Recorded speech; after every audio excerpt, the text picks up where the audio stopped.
Bom, boa tarde a todos. Estamos iniciando mais uma reunião do Espaço Democrático. Hoje é dia 2 de fevereiro de 2026. Temos aqui os nossos companheiros consultores participando da reunião e online estão o Rogério Schmidt e o Januário Montoni e o Roberto Ordini, por enquanto. E a gente vai iniciar. Eu queria iniciar é, fazendo uma provocação aqui, que eu pedi ajuda do Rubens para desenvolver. É que a gente viu aí no domingo, especialmente no Brasil inteiro, uma multidão, grandes multidões, em várias capitais e várias cidades, todas indignadas, se manifestando pela, por justiça pelo cachorro orelha, não é?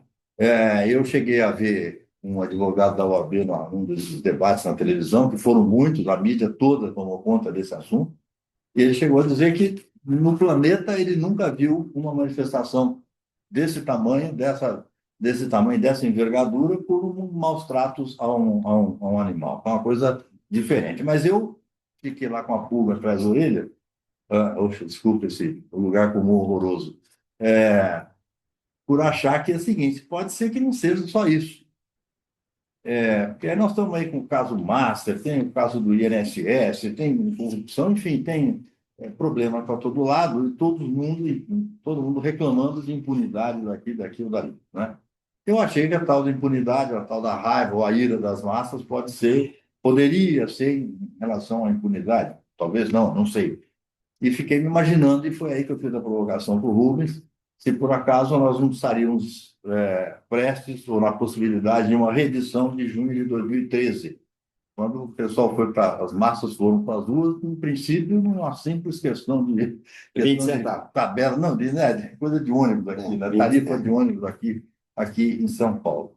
Ou se não podemos estar à beira de coisa pior. Não sei, foi só uma provocação. E aí eu pedi ao Rubens, então, para tratar disso com um imenso prazer, se todos quiserem participar. Depois, se quiserem falar também da questão de eleições, etc., tal, e outras mudanças importantes aí, estamos livres para isso. Mas vamos lá com o Rubem. Obrigado, palavra. Preparei aqui uma apresentação breve e lembrei daquele caso do índio Galdino lá de Brasília. É lógico, separando aí os dois eventos são 30 anos, hoje você tem redes sociais, antes não tinha. Você tem uma capilaridade na sociedade muito maior. Mas, de qualquer maneira, naquela oportunidade, o que houve foi que queimaram vivo um índio, Galdino Jesus dos Santos, foi morto, carbonizado, o que parece era um grupo lá de jovens, né? E de Brasília mesmo, e ele estava dormindo no ponto de ônibus. E agora, em 4 de janeiro, então já faz algum tempo que aconteceu, né? Esse cachorro-orelha ele foi espancado lá por adolescentes em uma praia, Florianópolis.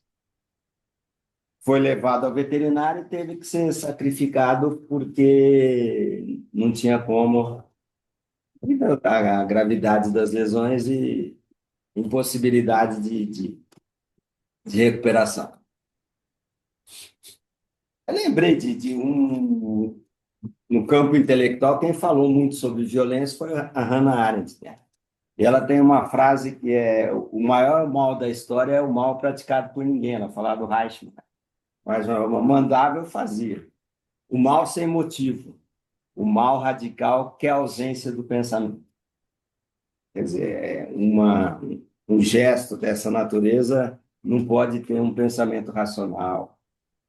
No meio. Aí eu botei aqui reflexões arriscadas, né? É que os critérios morais, né, que a sociedade utiliza para entrar no modo indignado são bastante discutíveis, né? Tem coisa que pega, tem coisa que não pega. Se a gente for raciocinar, era muito mais relevante o pessoal os aposentados do INSS fazerem toda a dificuldade de mobilidade, fazer alguma manifestação, do que isso que aconteceu aí do cachorro, e aí eu vou falar um pouquinho do contexto. Agora, o Túlio que gosta disso aqui, o Brasil tem o maior número de assassinatos, números absolutos do mundo. Passa, passa batido. Então, quem o que merece a indignação, né? Quem precisa morrer para virar assim, para virar vítima? De que modo? E por que esses milhares que morrem por ano, 145 por dia, são só estatísticas e não provoca nenhuma reação da sociedade? Por que a natureza da indignação pode ser diferente? Em 2013, que o Rondino lembrou, fizeram até um livro, né? Túlio, Roberto, Rogério, eu. Você não tinha você tinha ali o estupim, que você chamou de estupim, foram os 20 centavos. Agora, assim, como hoje a economia está bem razoável pelos padrões brasileiros, no desemprego, quase pleno emprego, o presidente da República não está nos seus melhores, né? Tem 30, 32 de ótimo e bom, não é? A corrupção não é o principal problema, né? Poderia ser uma pista. E não tem uma violência, e a violência é o principal, a segurança é o principal problema da sociedade. Então, não está numa situação catastrófica. Lembremos que da outra vez era Dilma, né? Que era presidente.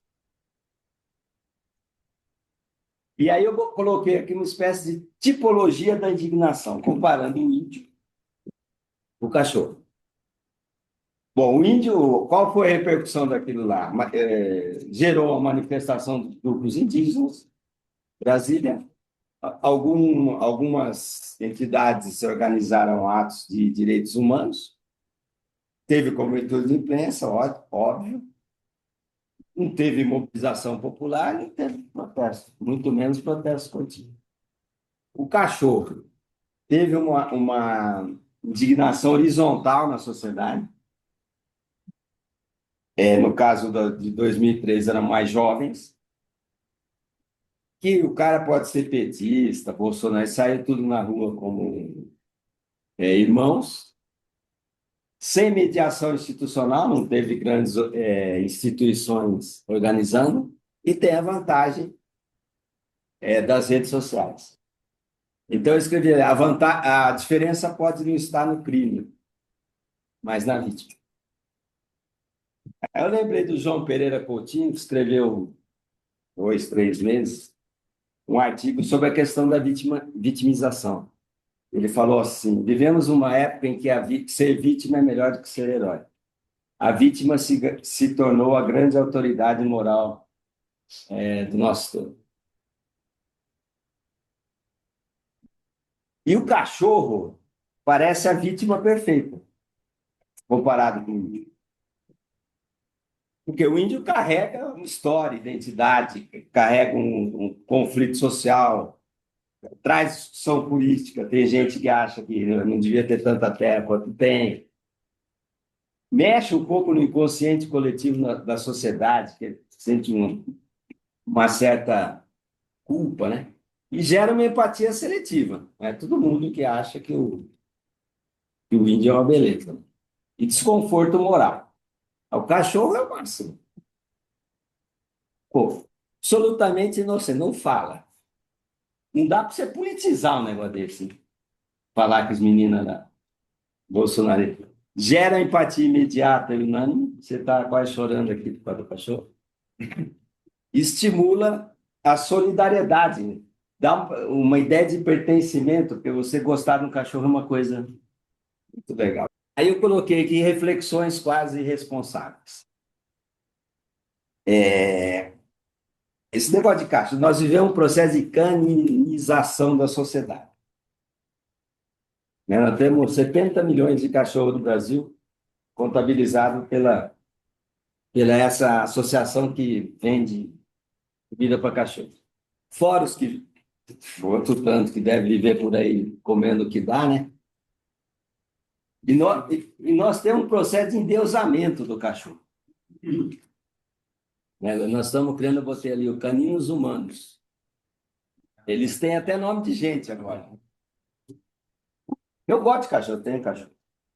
E são onipresentes, né? Hã? Vamos se esclarecer isso. Tenho, mas é um negócio inacreditável. Se a minha mulher tivesse comigo 10% da paciência que ela tem com cachorro, pô, eu seria o cara feliz. E eles estão em todas. Estão em todas. Pô, eu tava na Itália, em Roma, começou no latido, lá tinha um cachorro no restaurante à noite. Aí é avião, é parque. E os cachorros têm que gostar um do outro, né? Misteriosamente, e eles não gostam. Ao contrário, o cachorro quer brigar com o outro. Então, é uma puta de uma confusão. Você vai na praia, na praça, na padaria. E mataram o Pavlov, né? Pavlov era aquele cientista da recompensa e da punição. Ninguém pune cachorro. Então, o meu cachorro, ele come o que ele quer, na hora que ele quer, e vem reclamar do petisco pós ele fazer aquilo que ele quer. E olha o que ele come. Eu tenho aqui as fotos. Frango à moda caipira. Juro por Deus. Hã? Peru, cenoura e linhaça. Frango, batata doce, chia. Carne, abóbora e chia. Frango, salmão, cereais integrais e vegetais. E aí tem chiclete, sorvete, tem cerveja. E como nossa sociedade é muito doente mentalmente, o cachorro virou uma espécie de bengala emocional. Então, o que acontece? Está tudo cada vez mais separado. As pessoas cada vez se casando mais tarde. E Não tem filho. normalmente não tem filho. Então, pega o cachorro. E o cachorro vira Vínculo afetivo. ele vira um filho, alguma coisa que não é mais cachorro. Dorme na cama do cachorro. Pô, meu concunhado, eu conheço uma pessoa, o cachorro parece um filhote de búfalo. Aquele pelo. Dorme na cama. Dorme na cama. Quer dizer, não tem nenhum cabimento. Outro dia eu estava com a minha mulher ouvindo Marisa Monte, juro por Deus. Pá, no carro, aí ela viu um motoqueiro, às vezes, ela deu uma latida, foi para 450, quase precisei de desfibrilador. Ela vira para o cachorro e fala: Papito tá nervoso. Ele, aí eu botei aqui, o que é um índio perto do fofo do Bernardo? Bernardo é o cachorro. Orelha, vulgo orelha. Hã? E aí a gente fala muito nesse negócio da vítima, e olha o fascínio que essa série Tremembé provoca. E é o... Não sei o que é isso que é. A série na Da prisão, onde estão lá os zona Ah, Richthofen, que eles fizeram, porra, foi abominar, só atrocidade, né? Então lá, e exército, e tem o outro da picadinha lá, Chico. o japonês, da Elisa, né? Matsuma. Matou o marido. Tá no quarta, quinta. é sério, isso é legal. Esse é o antidiscurso da vítima. Por quê? Porque ele mostra que são pessoas que fizeram escolhas. Né? Ninguém obrigou o cara. Tomaram fogo, vão queimar um índio. E é isso que é a coisa do sem pensar. O problema não é o monstro. O monstro existe. O problema é quando você faz coisas com esse grau de monstrualidade, se é que existe essa palavra, sem pensar e consegue criar a indignação numa sociedade que tem tudo para estar indignada. Agora, esses escândalos que a gente está vendo, com exceção do INSS, pô, essa coisa do Supremo, mas passar longe do dia a dia da população. A população está querendo vender o almoço para comprar o jantar. O INSS ainda pega, mas a capacidade de ação coletiva dos envolvidos é muito, muito baixa e pequena. E o Banco Master dá, entre a gente, é um puta escândalo, mas o povão também não é. Então, achar a vítima.